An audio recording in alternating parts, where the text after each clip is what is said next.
everyone, my name is Mharz, and in today's video, we are going to make mini studio lights suitable for my tiny room. In the past, I have made a ring light from LEDs. The downside of that is those kind of lights heats up insanely fast, so it's not suitable for prolonged use. So let's see if this type of light will be better. In terms of price, I'd say it's pretty cheap. And the most important thing is, I don't need to drill anything. Oh god, the flashbacks. Anyway, let's get on with this. Here's the star of the show, this LED strip. I bought this online for 50 pesos, and the thing I like about this is it's USB powered, unlike the previous one that needs 12 volts to work better. It's pretty bright even in 5 volts, I have to say. We also need something to stick it to.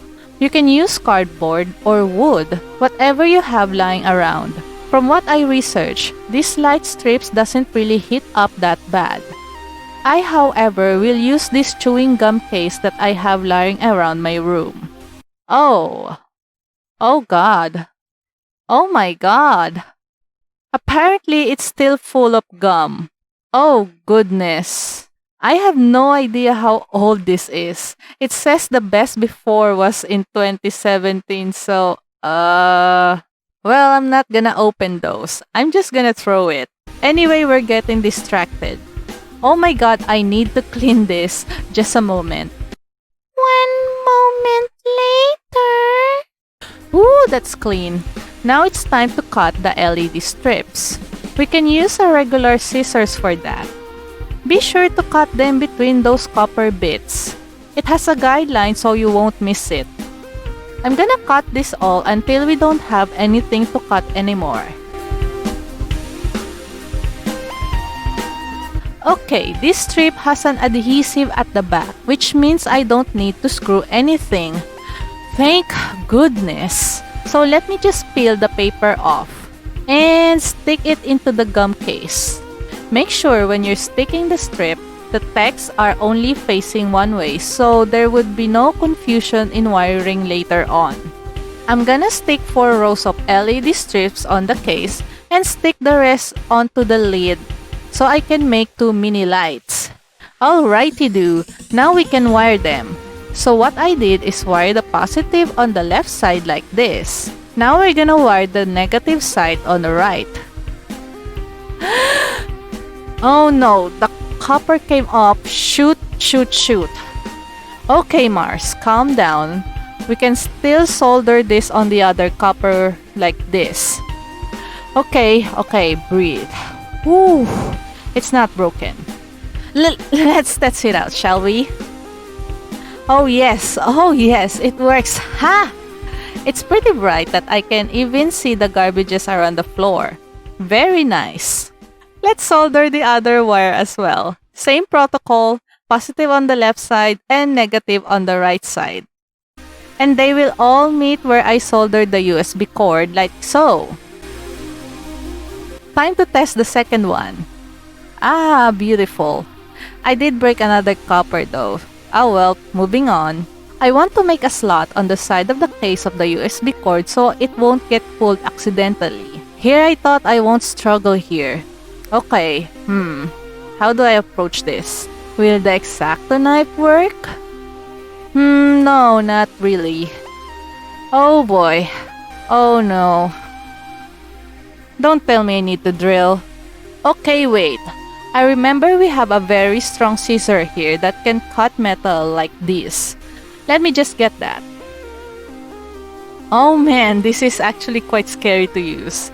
I don't want to stab or slice my fingers off. Please pray for me. Okay, whew, did it.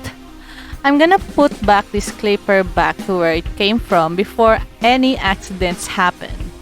Alright, we're done with that. I'm just gonna glue gun the wire so it's protected from the elements even for just a bit. There we go. Let's test it up again, and yes, they're working well. Now, I was initially thinking of gluing some nuts under so I can mount it on tripods, but then I realized I have these phone holders and I can just slot it there like so and then mount it on the tripod. No need for more struggle. And here's our mini lights, guys. I actually made a DIY phone holder from a cassette tape case. Yes, we still have those lying around the house. And now I can mount them nicely on the tripods. Before we finish this project for realsies, I'm gonna put some diffuser into this. I have cut a parchment paper and it's really just a matter of wrapping it around the gum case. Alright, here we are. Let's take them for a spin. Okay, I have taken some samples of my doggy chain. This one without the lights, and this one with the lights on. Here's a video sample as well. Here's my face being illuminated by the light and I have no makeup. Fantastic! Anyway, I made a side-by-side comparison of the lights without the parchment paper in and with the parchment paper in. If you compare the two, there are white spots on the one without the parchment paper, while the one with the parchment paper has just nice balanced colors everywhere. There's no white spots. I hope you enjoy this little project. Feel free to give it a shot. It's not super hard to do. Well, except for the soldering part, but it's a good electronic practice. Also, it's very inexpensive. LED strips are very cheap. And you can stick it on to any materials and it's not gonna set on fire. It's a win-win situation. Check out the links in the description below for the resources I used in this project. Thank you so much for watching. Smash that subscribe button and I will see you in the next video. Bye!